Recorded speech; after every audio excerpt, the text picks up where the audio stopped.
morning everyone. My name is Sarah Sahana with last 3-digit student ID number 172.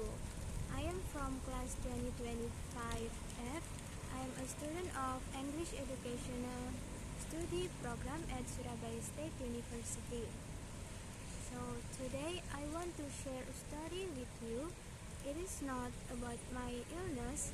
I'm thankful because I have never had a serious disease. So today I will tell you about my mother's illness and what I learned from it.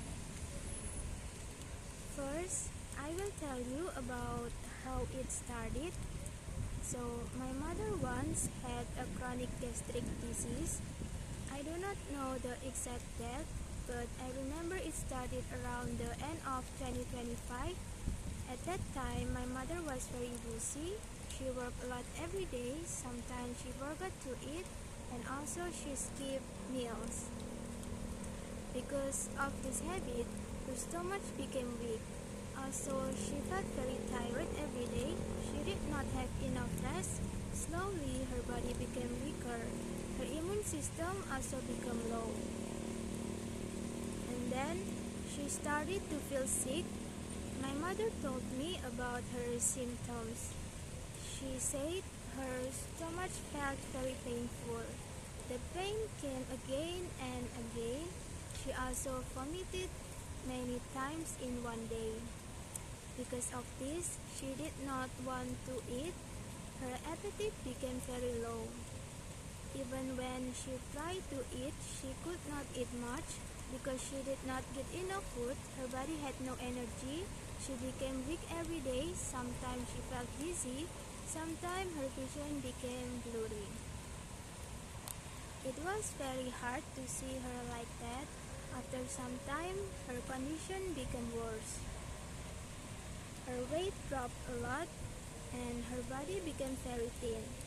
She did not have enough strength to stand or walk. She started to have difficulty walking, so she needed walking aid to help her move. At that time, I felt very worried, and now I will tell you about my experience as her caregiver, but this was not easy. Because she was sick, she became very sensitive to food. She could not eat many types of food. Sometimes she liked something, but the next day she could not eat it again. I feel confused and sad because of that, so one day I cooked her favorite food. It was vegetable soup. I know she liked it very much before she was sick, and she looked happy when she saw the food. She wanted to eat it, but actually, when she ate a small amount, she vomited again. The food did not stay in her body. And next, I will tell you about how this situation affected my life. At that time, I had just started college. I was a new student. I was still learning how to study at university. I was also trying to make new friends. It was not easy. I had to adapt into new college environment. I had new schedules. I had many assignments, and at the same time, my mother was very sick. Before she was sick, she always listened to my story about college. I told her about my day at campus. I told her about my friends and my classes. But when she got sick, everything changed. She could not listen like before. She needed to rest most of the time. She did not have energy to talk also. And then I will tell you about our efforts to help her. Her illness lasts for about 6 months. During that time, my family and I tried many ways. We took her to the hospital. We followed the doctor advice. We gave her medicine. At one point, she stayed in the hospital. She was hospitalized for about 3 weeks. We hoped she would get it better, but her condition did not improve much. Finally, something very sad happened. On February 14, 2026, my mother passed away. She went to God's place. It was a very difficult moment for me and my family. We felt deep sadness at that time, but we tried to accept it. We believe God has a better plan for her.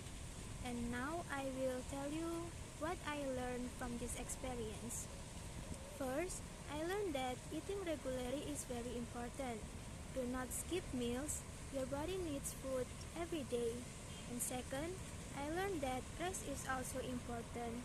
If you feel tired, you need to stop and rest. Do not force yourself to keep working. This experience also changed my lifestyle. Now I try to eat one time every day. I try to eat healthy food. I also try to get enough rest. I do not want the same thing to happen again. I also want to give a message to all of you. If you often have gastric problems, please be careful at yourself. Do not ignore your eating habits. Start eating regularly. Choose healthy food. Also, take care of your body. Do not let yourself become too tired. Your body is important. You need to take care of it. And finally, I want to say thank you for listening to my story. I hope my story can give you a lesson, and I hope all of you stay healthy. Thank you and see you. Goodbye.